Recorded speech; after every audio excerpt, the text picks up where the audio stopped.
안녕하세요. 말씀 묵상의 이광재 목사입니다. 저희는 계속해서 요단 동편, 모세로부터 분배받은 그 기업에 대해서 계속 이어서 오늘도 보도록 하겠습니다.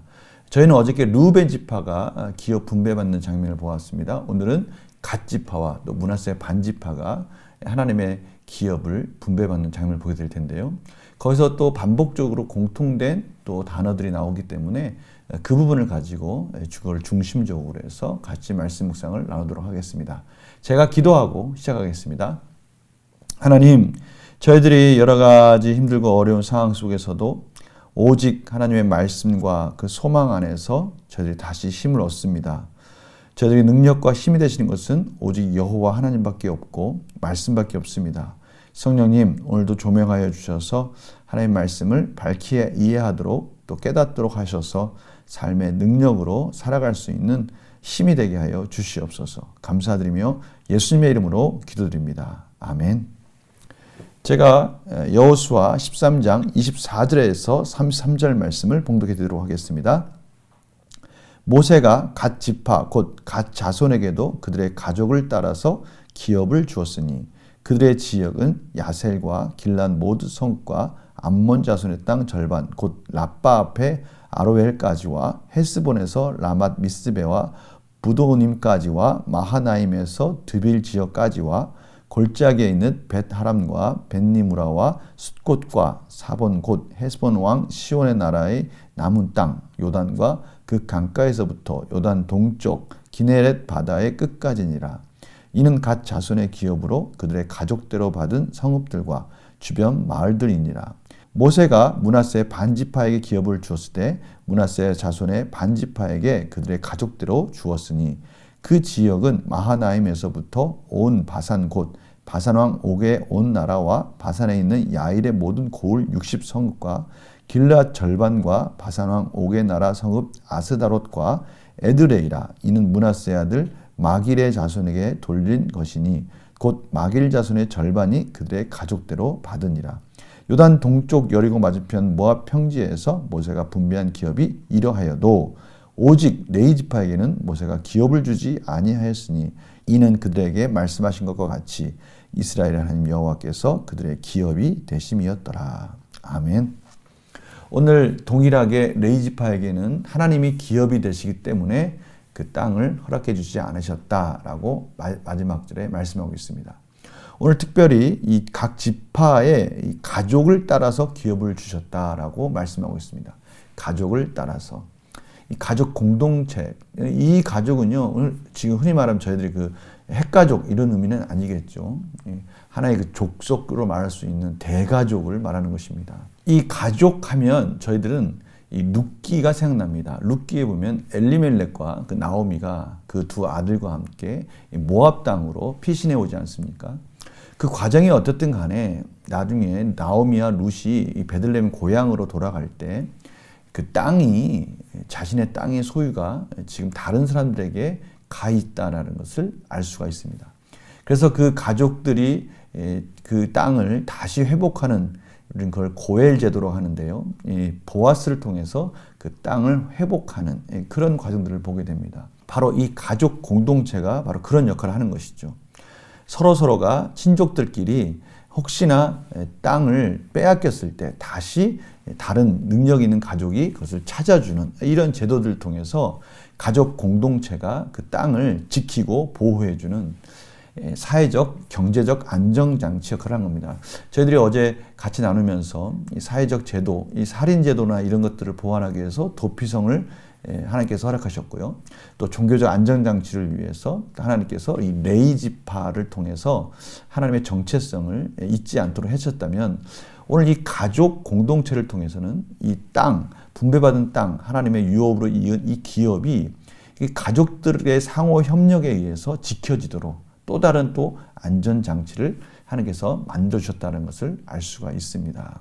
오늘 여러 가지 지역들이 나오는데요. 오늘 지역 중에 뭐 기네렛 바다, 이거는 갈릴리 바다가 구약식 이름으로 기네렛 바다라고 하는 겁니다.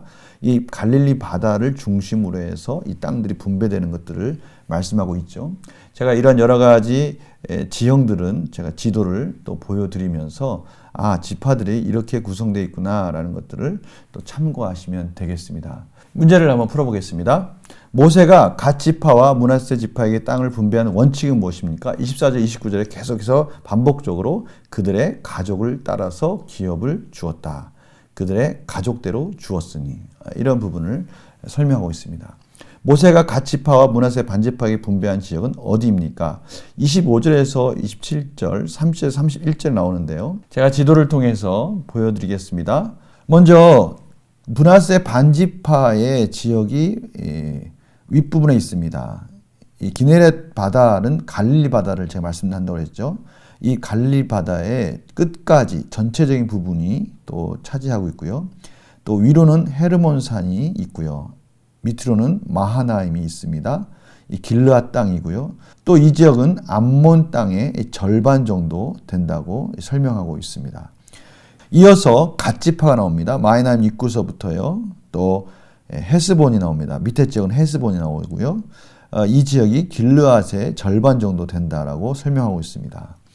요단강 동편에 이렇게 므낫세 갓 지파가 이러한 지형적인 이 정도의 규모를 가지고 서로 기업이 분배되었다는 것을 저희들이 알 수 있습니다. 영구왕 목사님 질문 보겠습니다. 모세가 각 지파에게 그들의 가족대로 기업을 분배한 이유는 무엇입니까? 제가 아까도 말씀드렸지만 이 가족 공동체, 이 하나의 이 대가족이 서로의 땅을, 기업을 그 자리에서 또 분배받은 것들을 서로 상호 협력해서 지키도록 그렇게 하나님께서 허락해 주신 것이죠. 또한 하나님께서는 이러한 것들이 회복될 수 있는 고엘 제도도 허락해 주셨지만 또 희년, 안식년 이런 제도를 통해서 비록 땅이 다른 사람들에게 팔렸을지라도 다시 안식년이 되면 되돌려 주고요. 희년이 돼도 다시 되돌려주는 이런 제도들도 만들어 주셨습니다. 이것은 하나님께서 책임 있게 그 가족들이 그 땅을 지키도록 해주시는 그런 하나님의 특별한 배려였습니다. 그러니까요, 이런 말 하면 좀 그렇지만요, 이스라엘 백성들에게는 땅 투기나 이런 것들이 사실은 허용이 되지 않는 겁니다.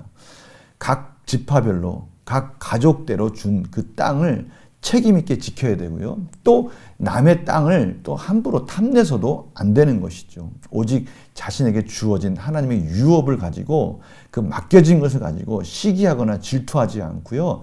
최선을 다해서 그 땅에 대해서 헌신하고 사명감을 가지고요. 우상을 섬기는 것이 아니라 하나님이 원하시는 하나님의 통치가 이루어지는 그런 유업으로 이어가야 된다라는 그런 의미에서 이 땅들을 가족들에게 분배해 주었습니다. 느낀 점 볼까요?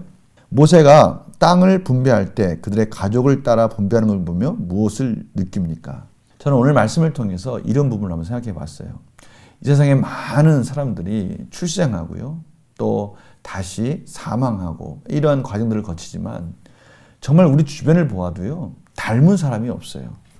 모두가 각자의 재능과 각자의 능력에 따라서 각자가 맡은 자리에서 또 하나님께서 허락해 주신 그러한 은혜를 가지고 각자의 그 영역을 가지고 살고 있는 것을 봅니다. 또한 그러한 각자의 너무나 각 개인적인 것 같은데 그들을 또한 하나님의 공동체로 묶어주신 것이죠. 그 중에 가장 최소 단위가 물론 가족입니다.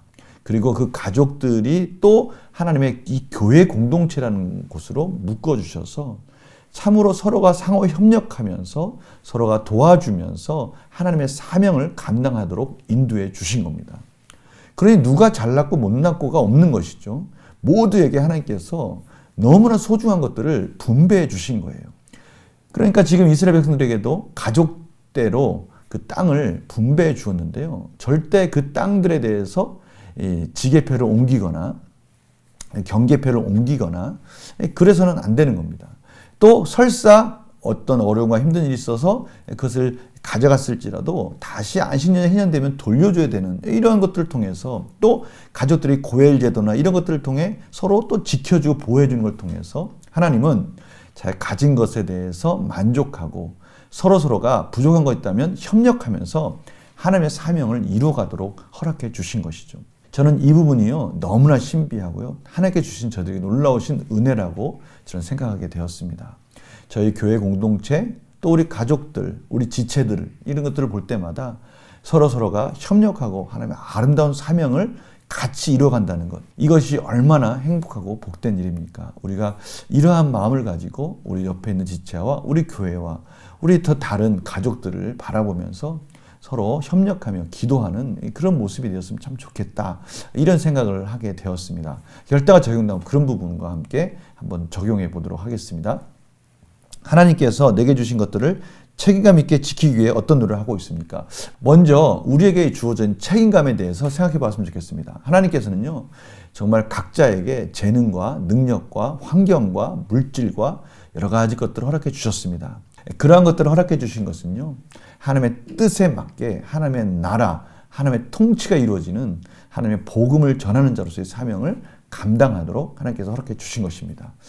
또한 이러한 부분에서 책임감이 있고요. 그것을 최선을 다해서 완성해야 되고 이루어야 되는 것이 저들의 첫 번째 목표라면, 두 번째는요. 우리 가정의 믿음의 세대 계승을 잘 이어가기 위해 오늘 무엇을 실천하겠습니까?